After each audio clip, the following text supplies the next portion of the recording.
আসসালামু আলাইকুম। আজকে আপনাদেরকে তৈরি করে দেখাবো খুবই মজাদার অরেঞ্জ কেক, তাও আবার চুলাতে। পার্সোনালি এই অরেঞ্জ কেকটা খেতে কিন্তু আমার কাছে অনেক বেশি ভালো লাগে। কেকটা এতটাই মজার হয়ে থাকে, একবার বানিয়ে খেলে বারবারই খেতে ইচ্ছে করবে। খুবই সহজভাবে সম্পূর্ণ রেসিপিটি আপনাদের মাঝে শেয়ার করেছি। আপনারা চাইলেও কিন্তু A to Z recipe follow করে কেকটি বাসায় বানিয়ে খেতে পারেন। আশা করছি সবাই অনেক বেশি পছন্দ করবেন। চলুন তাহলে আর কথা না বাড়িয়ে মূল রেসিপিতে যাওয়া যাক। অরেঞ্জ কেক বানানোর জন্য এখানে একটা ফ্রেশ মালটা নিয়ে নিয়েছি। মালটাটাকে খুব ভালো করে পানি দিয়ে পরিষ্কার করে টিস্যু দিয়ে মুছে নিয়েছি। এখন মালটার উপরের খোসাটা একটা গ্রেটারের সাহায্যে গ্রেট করে নিব। এখানে খেয়াল রাখতে হবে যেন মালটার উপরের শুধু কমলা কালার খোসাটাই আসে, সাদা অংশটা যেন না আসে। সাদা অংশটা আসলে কিন্তু আবার তেতো লাগবে। খুব সাবধানে গ্রেটারের সাহায্যে গ্রেট করে শুধু উপরের কমলা কালার অংশটা 1 চা চামচের মতো নিয়ে নিয়েছি।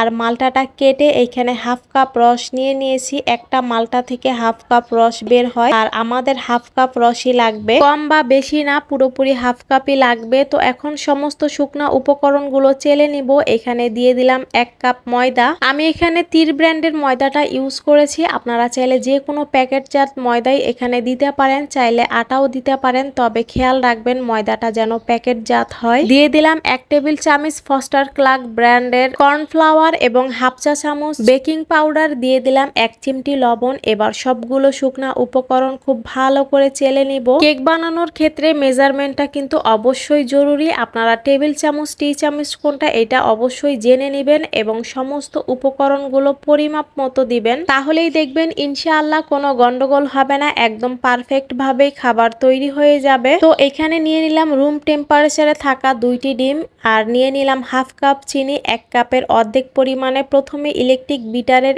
স্পিড লো মিডিয়ামে রেখে এটা 1 মিনিটের মতো বিট করে হালকা একটু ফমি করে নিব। তারপর 2 থেকে 3 বারে চিনি অ্যাড করব। আপনারা চাইলে এই কাজটা হ্যান্ড বিটার ছাড়াও ব্লেন্ডার মেশিন অথবা হ্যান্ড উইক্স দিয়ে করে নিতে পারেন, তবে আপনাদেরকে স্টেপ বাই স্টেপ সমস্ত কিছু ফলো করতে হবে।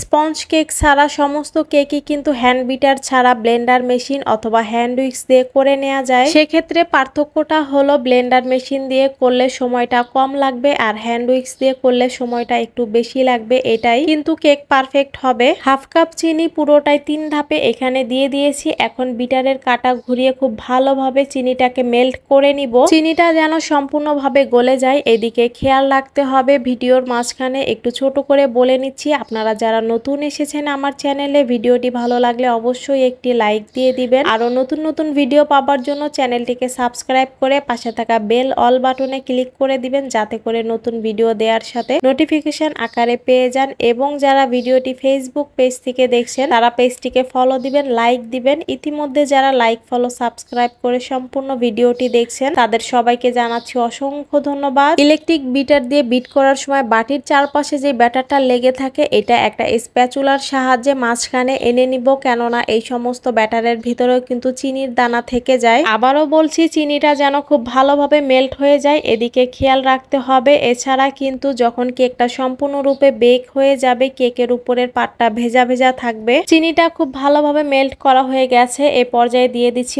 1/3 কাপ সয়াবিন তেল এবং 1 চা চামচ অরেঞ্জ ইমালশন, 2-3 ফোঁটা অরেঞ্জ কালার। কালারটা সম্পূর্ণই অপশনাল, হাতের কাছে থাকলে দিবেন, এটা দেখার সৌন্দর্যের জন্য দেয়া হয়, এতে করে স্বাদের কোনো তফাৎ হয় না। এবং আপনাদের কাছে অরেঞ্জ ইমালশন বা অরেঞ্জ পেস্ট যদি না থাকে তাহলে এইখানে 1.5 চা চামচের মতো অরেঞ্জ ফ্লেভার দিয়ে দিবেন, তাহলে কিন্তু খেতে অনেক ভালো লাগবে। এ পর্যায়ে বিটারের স্পিড একদম লো দিয়ে সমস্ত উপকরণগুলো জাস্ট একবার মিক্স করে নিব। আপনাদের বোঝার সুবিধার্থে সমস্ত উপকরণগুলোর পরিমাপ ডেসক্রিপশন বক্সে দিয়ে দিব, আপনারা চাইলে চেক করে নিতে পারেন, এতে করে আপনাদের কাজের আরো অনেক বেশি সুবিধা হবে। এবার ডিমের ব্যাটারের সাথে শুকনা উপকরণগুলো 2 থেকে 3 বারে মিক্স করে নিব। আপনারা চাইলে একবারেও মিক্স করে নিতে পারেন। এখানে ইলেকট্রিক বিটার দিয়েও মিক্স করা যেতে পারে, অথবা আমার মতো ইলেকট্রিক বিটারের কাটা দিয়ে হাত দিয়ে ঘুরিয়ে ঘুরিয়েও মিক্স করে নিতে পারেন। যেহেতু এটা স্পঞ্জ কেক না, স্পঞ্জের ফর্ম বসে যাবার কোনো চান্স নেই, সেজন্য জোরে জোরে মিক্স করলেও কোনো সমস্যা নেই, কেক কিন্তু পারফেক্ট মতোই হবে। শুকনা উপকরণগুলো মিক্স করার সময় এখানে মালটার রসটা একটু একটু করে মিক্স করে নিব 2 থেকে 3 বারে। আমি যেহেতু কেকটা চুলাতে বেক করব, এ পর্যায়ে কিন্তু চুলাতে হাঁড়ি বসিয়ে দিয়েছি এবং চুলার আঁচটা মিডিয়ামে রেখে রেখেছি যাতে করে হাঁড়িটা খুব ভালোভাবে প্রিহিট হয়ে যায়। যারা ওভেনে বেক করবেন এই পর্যায়ে ওভেনটাকে প্রিহিট করে নেবেন। আমি কেক পাউরুটি সবসময় চুলাতেই বেক করে থাকি আর মাশাআল্লাহ করে একদম পারফেক্ট মতোই হয়। আপনারাও যদি একই রেসিপি ফলো করে ট্রাই করেন ইনশাআল্লাহ আপনাদেরও কিন্তু একদম পারফেক্ট হবে। আলহামদুলিল্লাহ আপনারা অনেকেই কিন্তু আমার অরেঞ্জ আইসক্রিমের রেসিপিটা অনেক বেশি পছন্দ করেছেন, তাই ইনশাআল্লাহ খুব শীঘ্রই আপনাদের মাঝে চকলেট আইসক্রিমের রেসিপিটিও শেয়ার করে দিব। আর যারা অরেঞ্জ আইসক্রিম পছন্দ করেছিলেন তারা এই অরেঞ্জ কেকটিও কিন্তু অনেক বেশি পছন্দ করবেন। খুব সহজভাবে A to Z রেসিপি আপনাদের মাঝে শেয়ার করেছি। আপনারা চাইলে স্টেপ বাই স্টেপ ফলো করে এই কেকটি বানিয়ে নিতে পারবেন। আশা করছি একবার বানিয়ে খেলে বারবার খেতে ইচ্ছে করবে। কথা বলতে বলতে সমস্ত উপকরণগুলো কিন্তু মিক্স করে নেওয়া হয়ে গেছে আর এরই মাঝে অরেঞ্জের খোসাটাও কিন্তু মিক্স করে নিয়েছিলাম। লাস্ট বারের মধ্যে স্প্যাচুলা দিয়ে চেক করে নিচ্ছি যে কোনো শুকনা উপকরণ অবশিষ্ট আছে কিনা। দেখলাম একদম সুন্দরভাবে মিক্স করা হয়ে গেছে। 7 ইঞ্চির একটা পাউন্ড কেকের মোল্ড নিয়ে নিয়েছি আর মোল্ডের নিচের অংশে তেল ব্রাশ করে একটা বেকিং পেপার বিছিয়ে দিয়েছি। এবার সমস্ত ব্যাটারটা ঢেলে নিব। এই কেকটার জন্য 7 ইঞ্চির পাউন্ড মোল্ড একদম পারফেক্ট। আপনারা চাইলে যে কোনো শেপের মোল্ডেই কিন্তু কেকটা বেক করে নিতে পারবেন।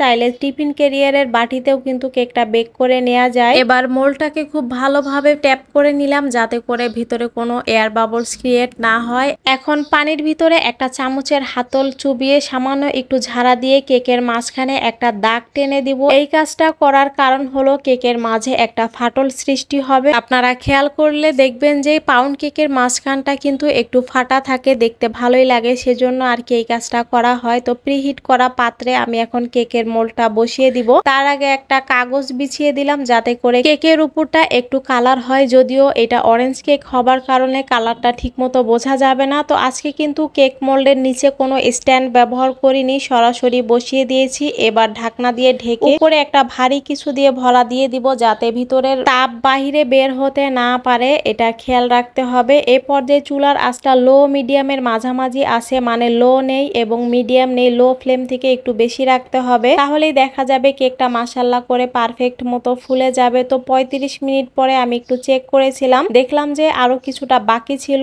আর এই তো এখন চেক করে নিচ্ছি, কাঠিটা যখন দেখবো যে ক্লিন বের হয়েছে তাহলেই বুঝে নিব যে কেকটা পারফেক্ট মতো হয়ে গেছে। আপনারাও 35 মিনিট পরে চেক করবেন কেকটা হয়েছে কিনা। তো আমার টোটাল কেকটা বেক হতে 48 মিনিটের মতো সময় লেগেছিল। এর ভিতরেই কিন্তু পারফেক্ট মতো কেকটা বেক হয়ে গেছে। বারবার ঢাকনা উঠানো যাবে না। 30 থেকে 35 মিনিট পরে একবার চেক করবেন। যদি দেখেন উপরের অংশটা এখনো ভেজা ভেজা আছে তাহলে আরো কিছু সময় রেখে দিবেন। আর যখনই দেখবেন উপরের অংশটা একদম ঠিক মতো হয়ে গেছে ওই পর্যায়ে কাঠি দিয়ে চেক করে নেবেন। কেকটা সম্পূর্ণভাবে বেক হয়ে গেলে কাঠিটা ক্লিন বের হবে। আর যদি কাঠিটা একটু ভেজা ভেজা বের হয় তাহলে বুঝে নিতে হবে আরো কিছু সময় কেকটা বেক করতে হবে।